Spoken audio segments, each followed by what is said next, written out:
STEM students helping NASA return to the moon. I'm Tonya Hall, and joining me is Chad Rowe, aerospace engineer and project manager for the Artemis Student Challenges at NASA and acting manager, NASA Space Grant Project. Welcome, Chad. Hey, thank you. Good to be with you. So, you've actually been with NASA a long time. Give us a brief summary of your journey there.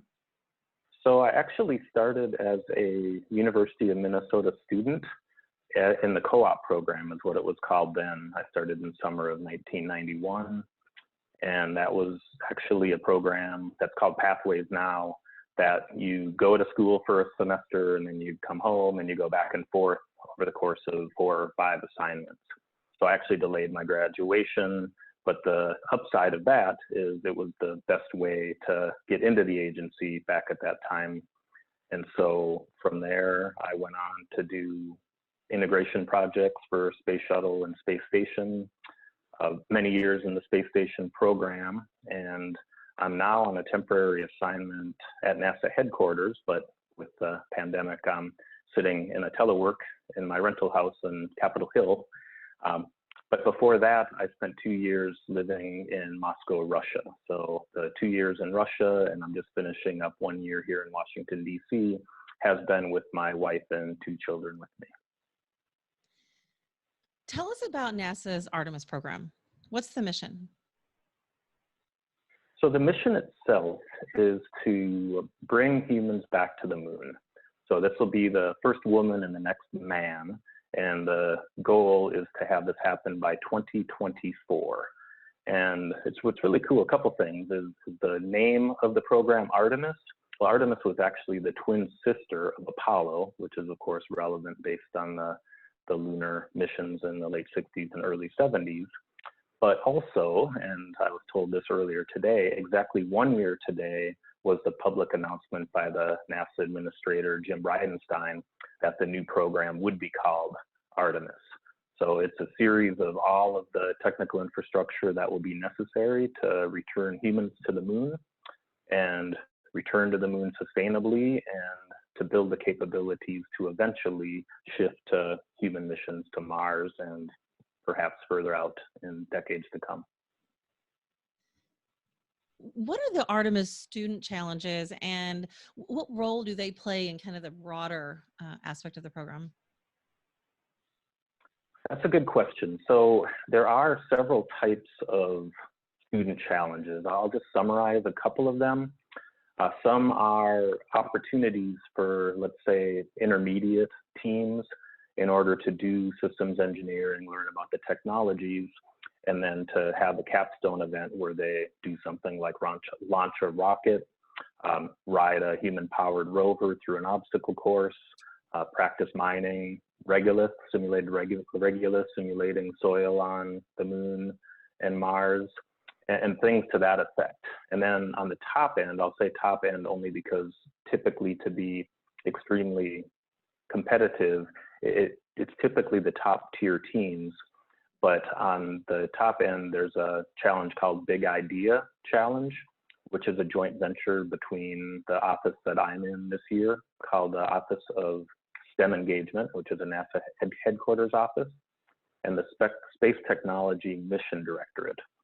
So that does a few things. One is the Space Technology Mission Directorate can define all the thematics where the teams can actually build capabilities that are of direct use to NASA for Artemis and active missions. So for the current year, there's 8 teams competing to build and develop technologies that will be used in the permanently shaded regions of the moon, which a vast majority of the water is thought to be. And so those are competitions where the solution sets and the technologies could immediately go back to the technologists at NASA and the architects at NASA and go straight into the designs for how these missions will transpire. But the other ones I mentioned are just as important because there's only one way to get to the point where you can compete at an extremely high level, and that's to learn and do things with your hands and learn how to innovate and integrate technologies in order to do more and more elaborate things. So it's just as important to get students excited about opportunities that they could do. So some of the early opportunities are large-scale rocket launches. So, of course, NASA has been launching rockets for quite some time, but in order to learn how to do it and the technologies around it with such an exciting event of the day that you get to launch, that is a way to get the students excited, to get their contributions directly linked with what NASA wants, and hopefully get those students to participate at higher levels as they progress in their education and their career, or just to get them onboarded to the point where they want to stay involved with NASA. We talk a lot in terms about the next generation STEM workforce. And so it's just as successful from the perspective of our office if we get students excited, even if they get excited exercising technologies that are already well known at NASA.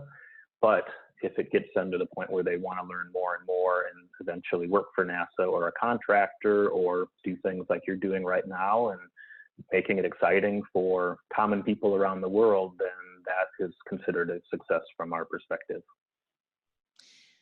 How have the teams that you talked about and the competition contributed to NASA missions so far? I have a really good example that's a fairly recent example, and those who are familiar with NASA's challenges have probably already come across this story. But there's a community college near Houston, Texas called Lone Star College, and they competed in a competition that's called Micro G Next, which also before each competition year looks for relevant thematics that will be directly helpful to NASA centers or mission directorates and so on and so forth. Well, one of the focal areas from last year's competition was to design a zip tie cutter. So when you think of zip ties, you're just thinking about, things that your parents, your tinkerers, aunts, uncles, whoever has in the garage, and just to cut it. And if you played with them before, it's not exactly easy to cut such a thing, especially if it's wrapped tightly around cables or something like that. And so this community college team from the Houston area designed and brought this concept to NASA, and the concept was then handed over to spacewalk engineers in order to make sure that all of the safety requirements and so on were met. But essentially their design went to the International Space Station and was used in some spacewalks to prepare the alpha magnetic spectrometer for servicing that it was never originally designed to be serviced. So these students directly contributed to what will very likely end up being a vast extension in the lifetime of this very important instrument from the perspective of discovering antimatter, dark matter, and other very top-end things that I don't understand as an engineer. I'm not a scientist myself. But it's really exciting to be able to show these students, to see the excitement in their eyes, and then to know that they specifically feel like they were part of the mission and they know exactly how their contributions were used. We had video of the spacewalks that show the use of this gizmo, and then we were able to make sure that they understood in the big picture how this contributes. So that's a good example of how a team can directly contribute to NASA's mission. You mentioned you were a student engineer when you and NASA first met. What are some of the differences between your early work and with NASA compared to, I don't know, today, how Artemis generation students would do so? I think it's clear that the interconnectivity. When I first arrived, when I was actually in the university still, I was learning programming with a Fortran 77 compiler, which means it was a version of Fortran that was used literally in 1977. Now, it was an electronic compiler and not a card compiler, but it was right at the cusp of going from the way things were done at the very beginning of technology, or technology as we know it today, on a migratory path toward where we are now. So that's one example. I had email. It was only available when I was on a connected computer, either at the University of Minnesota or at NASA. In order to reach people, telephone calls were the main ways to go. My CAD class at school, only the last week was in front of a computer. The first 12 or 14 weeks was literally with a drawing kit where we were making isometric drawings on vellum and graphite in order to build designs that would then go over to those who could machine or build or assemble such things. So I think I was pretty close to the transition from the way engineering used to happen to the way engineering happens right now. If a student or educational professionals want to participate in future student challenges, how do they go about getting engaged, Chad? So one good place to start is a website that we have that's simply, and it's as simple as a website can get, I guess. It's not going to be rolling off my tongue super easily, but it's STEM, S-T-E-M, .nasa, N-A-S-A, .gov, /Artemis, A-R-T-E-M-I-S. And that will bring folks to the current challenges that are available.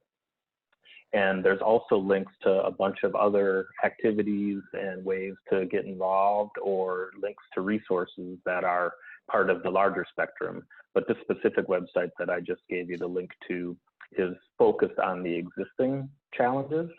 And then the other thing that I would, for people who are extremely interested, I would urge them to go and have a look at a NASA press release that came out last Thursday, where 6 new space grant entities were awarded awards that will assist to bring in more and more students at different levels of skill and try to get to the point where nationwide, anybody who wants to get involved will have pathways in order to get involved. And that was our main focus as we went about doing that. So let's say you're in a rural part of Idaho, just randomly throwing out Idaho, and there isn't an aerospace class, there isn't a science museum close to you, there isn't a mentor looking to pull in students, but there are ways through these new awards where those students can learn about things like multi-body, gravitational forces, some core online coursework that's very, very foundational to what's needed to be known in order to contribute to Artemis. Scaling up to possibilities to actually do hands-on work with some kits, some computer and sensor kits, all the way to the point where they may be able to participate in some new challenges. We actually have 2 awards for 2 new pilot challenges that, once those are fully understood and the finer details are worked out, that we intend to take those and scale them for nationwide participation, where these examples I was giving before, where science museums or schools or any interested folks could take the specifics about those challenges, replicate them, and host them on their own turf. So it's hopefully going to be a way to bring NASA relevant coursework, relevant technologies, and hands-on activities closer to as many humans as we can. And if somebody wants to connect with you personally, Chad, how can they do that? They can email me directly. I'm at Chad, C-H-A-D, .r, as in Robert, but it's just the R, .rowe, R-O-W-E, at nasa.gov, N-A-S-A.gov. Thanks again for joining us, Chad. What a great program. And that was Chad You're Rowe, welcome. aerospace engineer and project manager for the Artemis Student Challenges at NASA and acting manager, NASA Space Grant Project. You can find more of my interviews right here, or go to tonyahall.net. Thanks for watching.